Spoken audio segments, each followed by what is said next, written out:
आगे बढ़ेंगे। आज माहौलियात का आलमी दिन मनाया जा रहा है। यह हर साल 5 जून को माहौलियात के तहफ़्फ़ुज़ की अहमियत को उजागर करने के सिलसिले में यह दिन मनाया जाता है। हिंदुस्तान समेत दुनिया भर में इस सिलसिले में तक़रीबात मुनक़्क़िद की जाती हैं। मुख्तलिफ तरीक़ों से माहौलियाती आगाही के प्रोग्राम मुनक़्क़िद किए जाते हैं। खुशगवार और सेहतमंद जिंदगी के लिए फितरत का तहफ़्फ़ुज़ और माहौलियाती तवाज़ुन का तहफ़्फ़ुज़ जरूरी है। इस मकसद के लिए हर साल आलमी यौम माहौलियात मनाया जाता है और लोगों को कुदरती माहौल के तहफ़्फ़ुज़ की तरग़ीब दी जाती है।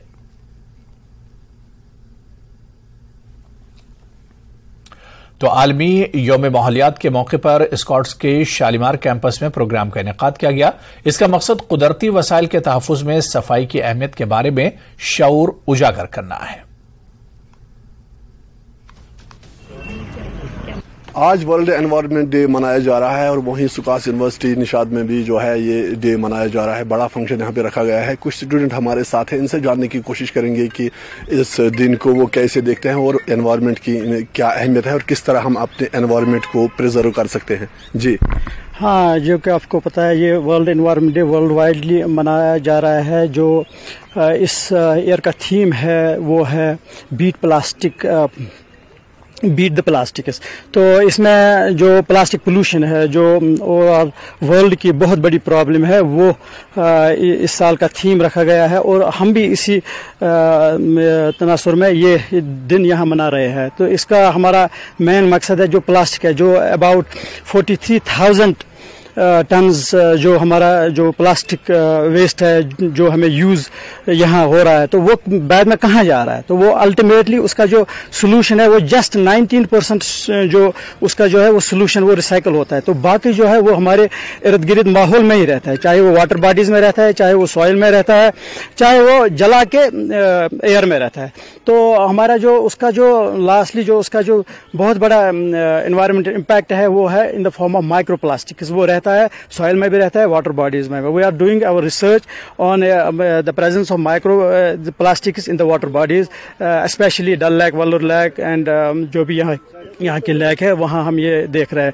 तो जो माइक्रो प्लास्टिक है ultimately that reaches to our body in the form of this drinking water और in the form of biomagnification. चाहे वही अगर हम फिश को लेंगे, फिश को हम खाते हैं तो वो बायोमैग्निफाइड होके ही हमारे पास माइक्रो प्लास्टिक पहुँचता है और that causes this the very disastrous disease, that is cancer.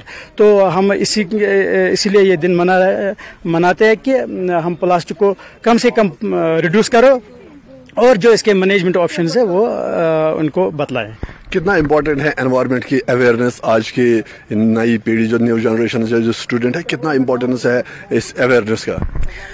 देखिए, जहां तक हमें पता है that everything that we live in an environment and it's super important कि हम अपने environment को clean रखें and उसके लिए हम लोगों को जितना हो सके as we ourselves as environment students we have to spread the awareness among the people, specifically the youth, because I have seen myself कि क्या होता है, लोग रास्ते में चलते ऐसे ही चलते चलते कुछ खा लिया, गाड़ी में से खिड़की से फेंक दिया। ये हम नहीं समझ पा रहे कि मतलब ये कितना ज्यादा हार्मफुल है हमारे लिए। we have seen that cancer के केसेस कितने बढ़ रहे हैं आजकल। It's only and only because of these micro plastics जो हमें डेली हमारे फूड के साथ मिलते हैं, बिकॉज ये पानी के साथ मिल जाता है। इट डजंट डेटेरियोरेट कम्प्लीटली, चाहे ये कितना भी हो जाए इट डजंट डेटेरियोरेट कम्प्लीटली। ये at the end of the day हमारी बॉडी में एक्यूमुलेट हो ही जाता है।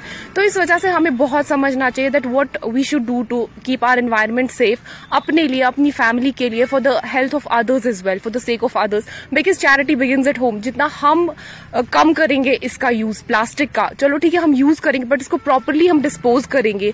हमारे जैसे एसएमसी ने हमारा स्मार्ट सिटी का बनाया हुआ है प्लान, उसमें मैं अपने घर का बोलती हूँ दैट हम हमेशा अलग से रखते हैं plastics, this wet waste, solid waste हम अलग से रखते हैं ताकि हमारे वो अच्छे से डंप हो जाए। ऐसे ही अगर हर कोई करेगा अपने अपने घर में तो उसे बहुत ज्यादा हेल्प हो जाएगा एंड प्रॉपरली डिस्पोज ऑफ हो जाएगा ये सब। फ्रेश एनवायरनमेंट कितना इंपॉर्टेंट है और नेचुरल रिसोर्सेज की अगर हम बात करें तो कितना इंपॉर्टेंट है इस तरह की अवेयरनेस? अगर हम देखेंगे हमारा इन्वायरमेंट मतलब सब कुछ है। अगर जो भी मतलब इन्वायरमेंट में सिर्फ नहीं आता है ये एयर ही, इसमें सारे पैरामीटर्स देखने लाइक सॉइल भी, जो ये हमारा जो प्लास्टिक ये اس کا ایکسٹینسو یوز کرتے ہیں. اس کی وجہ سے صرف سوائل ہی پلیوٹ نہیں ہو رہی ہے, اس کی وجہ سے واٹر باڈیز بھی پلیوٹ ہو رہی ہے, اس کی وجہ سے ایئر بھی پلیوٹ ہو رہا ہے, اس کی وجہ سے جو بھی انوائرمنٹل کے سارے جو فیکٹرس ہیں, جو بھی کمپوننٹس ہیں, وہ پلیوٹ ہو جاتے ہیں اس وجہ سے. تو جو یہ پلاسٹک ہے یہ ڈیگریڈ نہیں ہو رہا ہے completely, it's degraded to some extent, but even if it produces the, toxic substances that enter in our body and that causes carcinogenic effects. So it's very important. جس طرح سے آپ نے دیکھا, ان کا بھی یہی کہنا ہے کہ انوائرمنٹ کو بچانے کے لیے ہمیں ہر ممکن کوشش کرنی چاہیے, اور اس سال کا جو تھیم ہے وہ ہے بیٹ دا پلاسٹک. پلاسٹک کا جو ہے کم سے کم جو لوگ ہیں وہ سیون کریں, اور اس کے ساتھ ساتھ جو ہمارے نیچرل ریسورسز ہیں ان کو پریزرو کرے, انوائرمنٹ کو صاف رکھے تاکہ جو آنے والی جنریشن ہوگی وہ بھی کھلی ہوا میں اور صاف انوائرمنٹ میں سانس لے سکے. ایوب خان کے ساتھ رئیس ماگرے, نیٹ ورک 18 سری نگر.